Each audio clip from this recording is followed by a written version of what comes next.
ಧರ್ಮೇಂದ್ರ ಪ್ರಧಾನ್ ಕೂಡಲೇ ರಾಜೀನಾಮೆ ನೀಡಬೇಕು, ವಿದ್ಯಾರ್ಥಿಗಳ ಮೇಲೆ ದಾಖಲಾದ ಕೇಸ್ ತೆಗಿಬೇಕು, ಪ್ರಧಾನಿ ಮೋದಿಯವರು ಕೂಡಲೇ ಕ್ಷಮೆ ಕೇಳಬೇಕು, ಕೇಂದ್ರ ಸರ್ಕಾರಕ್ಕೆ 3 ಷರತ್ತು ಹಾಕಿದ Rahul Gandhi.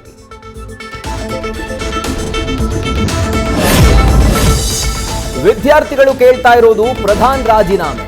Fast track court ರಚನೆಯಿಂದ ಏನ್ ಸಾಧನೆ? ಕೇಂದ್ರದ ವಿರುದ್ಧ ಸಚಿವ ಪ್ರಿಯಾಂಕ್ ಖರ್ಗೆ ಕಿಡಿ.